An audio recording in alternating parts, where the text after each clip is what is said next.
Assalamualaikum students, welcome back to my YouTube channel which is ProzyQuest and today we are going to study about Renaissance period। इससे पहले हम लोगों ने history of English literature का introduction पढ़ा था। उसके बाद हम लोगों ने ओल्ड इंग्लिश लिटरेचर को पढ़ा था, मतलब कि एंग्लो सैक्सन पीरियड को पढ़ा था। और उसके बाद हम लोगों ने मिडल इंग्लिश पीरियड को पढ़ा था, जिसको हम लोग एंग्लो नॉर्मन पीरियड भी कहते हैं। आज के इस लेक्चर में हम लोग रेनेसांस पीरियड के बारे में पढ़ने जा रहे हैं। सबसे पहले तो हमें ये पता होना चाहिए कि रेनेसांस का मतलब क्या होता है। रेनेसांस का मतलब होता है रीबर्थ, मतलब किसी चीज़ की रीबर्थ होना। ठीक है, तो अगर हम लोग बात कर लेते हैं rebirth of classical learning, basically ये अब हिस्टोरिकल कॉन्टेक्स्ट की अगर हम लोग बात करें तो ये रीबर्थ है किस चीज़ की थी। ये रीबर्थ जो है वो क्लासिकल लर्निंग की रीबर्थ थी, मतलब कि लोगों ने दोबारा से रीडिस्कवर कर लिया था आर्ट को, लिटरेचर को और ideas of ancient Greece and Rome को इन्होंने रीडिस्कवर कर दिया था। मतलब कि आर्ट और लिटरेचर को दोबारा से डिस्कवर कर लिया गया था। और उसके बाद सबसे पहले, इससे पहले हम लोग ये बात कर लेते हैं कि ये कहाँ से स्टार्ट हुआ। बेसिकली ये इटली से स्टार्ट हुआ, जो कि लेट 1300s में हुआ स्टार्ट, और ये तकरीबन इंग्लैंड और रेस्ट ऑफ यूरोप तक फैला। क्या फैला, मतलब रेनेसांस पीरियड। उसके बाद हम लोग ह्यूमनिज्म की बात कर लेते हैं। ह्यूमनिज्म बेसिकली इसमें लोग जो हैं ज़्यादातर ह्यूमन के पोटेंशियल और उसकी अचीवमेंट्स पे फोकस करते थे, और वो बिलीव करते थे कि जो क्लासिकल टेक्स्ट की स्टडी है और लर्निंग अबाउट वर्ल्ड है उसको करना चाहिए। मतलब वो क्लासिकल लर्निंग और लर्निंग अबाउट द वर्ल्ड, ये इस चीज़ के ऊपर बिलीव करते थे। और इस पीरियड में और भी बहुत सारे इंपॉर्टेंट वक्त थे, जैसे कि साइंटिस्ट डिस्कवरीज होना स्टार्ट हो गई थी।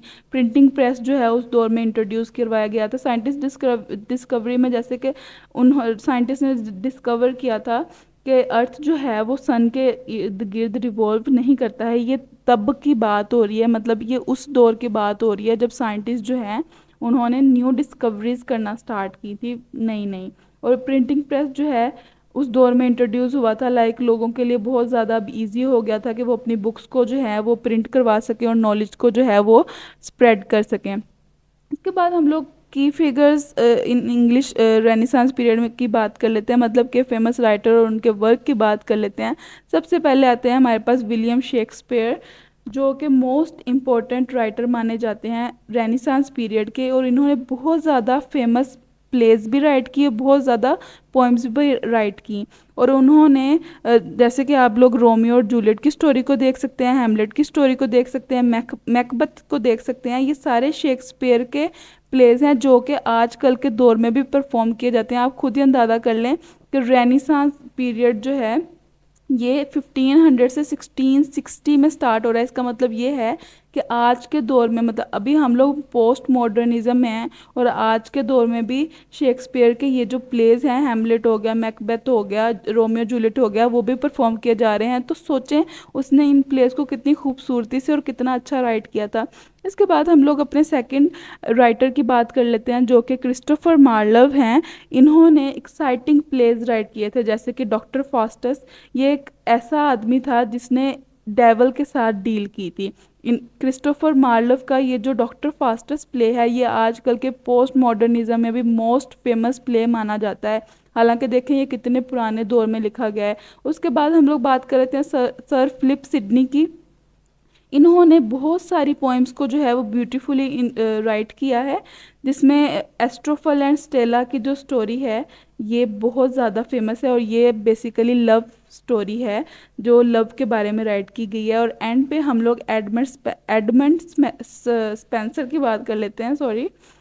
तो ये जो एडमंड स्पेंसर हैं, इन्होंने ये भी बहुत इम्पोर्टेंट और फेमस राइटर माने जाते हैं। और इन्होंने फेरी क्वीन जो है वो राइट की थी पोएम, जो कि नाइट्स, ड्रैगन और मैजिकल एडवेंचर के बारे में थी।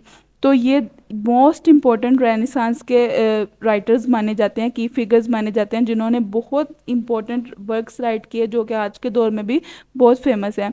इसके बाद हम लोग लिटरेरी करेक्टरिस्टिक्स की बात कर लेते हैं। सबसे पहले है एम्फसाइज ऑन इंडिविजुअलिज्म। इंडिविजुअलिज्म जो है ये बेसिकली फोकस करता था इंडिविजुअल पीपल्स के, मतलब हर इंडिविजुअल के एक्सपीरियंसेस पे और उसकी फीलिंग्स पे फोकस करता था। मतलब कि उस दौर के जो राइटर्स थे जब स्टोरी राइट करते थे तो उसमें जो उनका मेन करेक्टर होता था या फिर उसका जो फोकस होता था अपने करेक्टर्स पे, वो किस पे होता था, इंडिविजुअलिज्म पे होता था। मतलब कि वो पीपल्स के एक्सपीरियंसेस और फीलिंग्स को फोकस करता था। फिर उसका फिर जो क्लासिकल रेफरेंस होता था, मतलब राइटर जो थे बेसिकली एंशियंट ग्रीक और रोमन स्टोरीज के आइडियाज़ जो हैं उनको यूज़ करते थे। और इसमें जो इम्पोर्टेंट थीम्स जो थे वो थे love, beauty, politics, what it means to be human. मतलब कि जो लव है, ब्यूटी है, पॉलिटिक्स है, ये सब जो चीज़ें हैं, ये तीनों जो चीज़ें हैं, ये ह्यूमन के लिए क्या मायने रखती हैं, ये इस चीज़ को एक्सप्लोर करते थे। मतलब इस किस्म के थीम जो थे वो पाए जाते थे। और innovation in form and style, मतलब कि न्यू स्टाइल्स जो हैं उनको इंट्रोड्यूस करवाया जाने लगा। मतलब कि राइटर जो हैं वो ट्राई करते थे नई किस्म, नई फॉर्म्स और नई राइटिंग स्टाइल को लेके आने में। जैसे कि सोनेट उस दौर में आई, ब्लैंक वर्स जो है, अनराइम्ड पोइट्री जिसको बोलते हैं, वो भी उस दौर में इंट्रोड्यूस करवाई गई। उसके बाद शेक्सपियर के जो की वर्क्स जो हैं वो है the Faerie Queene by Edmund Spenser है, डॉक्टर फास्टस, ये मैं आपको भी पीछे एक्सप्लेन करके हटी हूँ, वो क्रिस्टोफर मार्लोव ने राइट किया है। और एस्ट्रोपल एंड स्टेला जो है वो सर फिलिप सिडनी ने राइट किया है। ये मतलब उस दौर के की वर्क्स थे जो कि मैंने आपको अपनी पिछली स्लाइड्स में भी एक्सप्लेन किए हैं। इसके बाद हम लोग कल्चर एंड आर्टिस्टिक इन्फ्लुएंस की बात कर लेते हैं। जो रेनेसां जो है उसने अमेजिंग आर्ट प्रोड्यूस की थी। जैसे कि आप सोचें, लियोनार्डो डी विंसी, मोनालिसा, ये जो स्कल्पचर्स थे, जैसे कि डेविड का स्कल्पचर था, ये सारी चीज़ें कब प्रोड्यूस हुई थी, रेनेसां पीरियड में ही प्रोड्यूस हुई थी। आपको मोनालिसा का तो पता होगा, लियोनार्डो डी विंसी का भी पता होगा। ये उस दौर के स्कल्पचर्स जो थे उस वक्त क्रिएट किए गए, तो उस वक्त ये आर्ट क्रिएट की गई थी। और आर्किटेक्चर मतलब बिल्डिंग के जो डिज़ाइंस हैं वो सिमेट्रिकल बनाए जाते थे, प्रोपोर्शनल बनाए जाते थे। और वो किस चीज़ से इंस्पायर होते थे, एंशियंट ग्रीक और रोमन स्टाइल से इंस्पायर्ड डिज़ाइन जो थे वो क्रिएट किए जाते थे। और उस दौर में ऐसा म्यूज़िक कंपोज किया जाता था, मतलब ब्यूटीफुल म्यूज़िक कंपोज किया जाता था जो कि मेलोडी लाइंस और पोलीफोनी जो है उसको डिस्क्राइब कर रहा होता, मतलब इतना सूथिंग होता था। हम लोगों ने विजुअल आर्ट और आर्किटेक्चर की बात की।